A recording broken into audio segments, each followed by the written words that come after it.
Hong Kong একটি শহর যা গগনচুম্বী অট্টালিকা, বিলাসবহুল শপিং মল আর ব্যবসার কেন্দ্র হিসেবে বিশ্বে পরিচিত। প্রতিনিয়ত এই শহর উঠে আসে বিশ্ব অর্থনীতির কেন্দ্রবিন্দুতে। কিন্তু এই চকচকে দুনিয়ার আড়ালে লুকিয়ে আছে আরেকটি বাস্তবতা, যেটি অধিকাংশেরই অজানা: খাঁচা ঘর। হ্যাঁ, এটাই সত্য।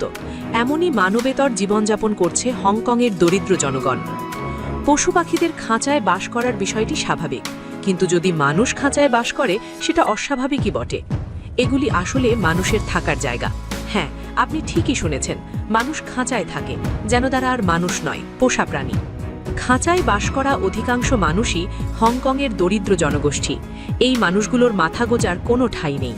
তারা এতটাই অবহেলিত যে নিজেদের একটি বাড়ি করে বা বহুতল ভবনে একটি ছোট পরিসরের ফ্ল্যাট কিনে থাকার সামর্থ্যটুকুও তাদের নেই। এই খাঁচাগুলোর অবস্থান হংকংয়ের পুরনো এলাকাগুলোর মধ্যে, বিশেষ করে সম সু পো, ইয়াওমাতেই, কোলুনের মতো অঞ্চলে। এসব জায়গায় হাজার হাজার মানুষ বাস করে মাত্র কয়েক স্কোয়ার ফিট জায়গার মধ্যে, একে অপরের শরীর ঘেঁষে, ন্যূনতম প্রাইভেসি বা আরামের সুযোগ ছাড়া। তবে এই খাঁচায় থাকতে গেলেও তাদের বেশ ভালো অঙ্কের অর্থ খরচ করতে হয়। প্রতিটি খাঁচার জন্য মাসে ভাড়া দিতে হয় 18 থেকে 2400 হংকং ডলার। সাধারণত একটি বহুতল ভবনের প্রতিটি ফ্ল্যাটে অনেকগুলো খাঁচা থাকে। প্রতিটি খাঁচায় থাকেন একজন মানুষ, কিন্তু এর বিপরীতে পুরো ভবনে থাকে মাত্র 2টি শৌচাগার। খাঁচার বাসিন্দা যতই হোক না কেন, 2টি শৌচাগার দিয়ে কাজ সারতে হয়। এক কথায় অত্যন্ত মানবেতর জীবনযাপন করতে হয় তাদের।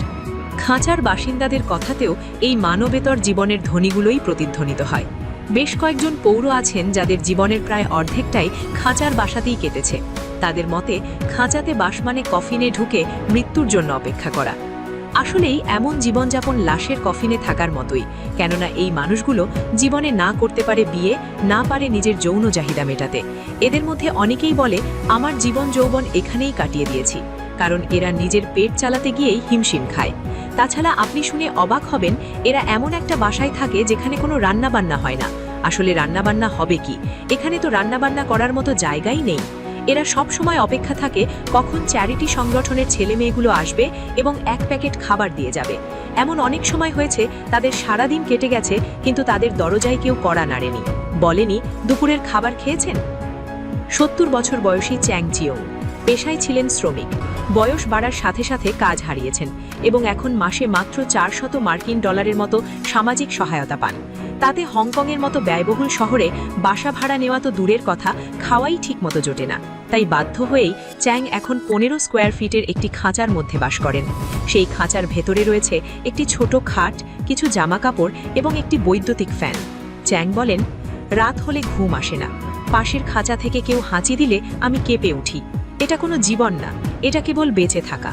হংকং সরকার বিভিন্ন সময়ে এসব সমস্যা সমাধানে পদক্ষেপ নিলেও বাস্তবতা হলো এই শহরে সাশ্রয়ী দামে আবাসন এখনও এক স্বপ্ন। সরকারি পরিসংখ্যান অনুযায়ী শহরের প্রায় 2 লক্ষ মানুষ বসবাস করে সাব ডিভাইডেড ফ্ল্যাট বা খাঁচার ঘরের মতো পরিস্থিতিতে। অনেকেই 20 বছরেরও বেশি সময় ধরে সরকারি আবাসন পাওয়ার জন্য অপেক্ষা করছে। 25 বছর বয়সী লি হো ইয়ান একজন সুপারমার্কেট ক্যাশিয়ার। সে তার মা ও ছোট ভাইকে নিয়ে মাত্র 80 স্কোয়ার ফিটের একটি কামরায় থাকে, যেটি আবার 4 ভাগে ভাগ করা হয়েছে। রান্নাঘর বলতে একটি ছোট গ্যাস স্টোভ আর টয়লেট একই জায়গায় সবার জন্য শেয়ার্ড। লি বলেন, আমরা একই ঘরে ঘুমাই, খাই, পড়ে থাকি। গরমে অসহনীয় হয়ে যায়। মা বলেন, পড়াশুনো করো, যেন একদিন এই জীবন থেকে বের হতে পারো। কিন্তু এই জায়গায় কিভাবে মন বসাই? হংকংয়ের আয় বৈষম্য আজ বিশ্বের মধ্যে অন্যতম।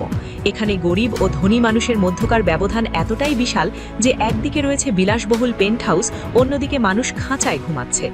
2025 সালের এক গবেষণায় দেখা গেছে, হংকংয়ের শীর্ষ 10% ধনী মানুষের আয় নিম্ন 10%-এর চেয়ে প্রায় 45 গুণ বেশি।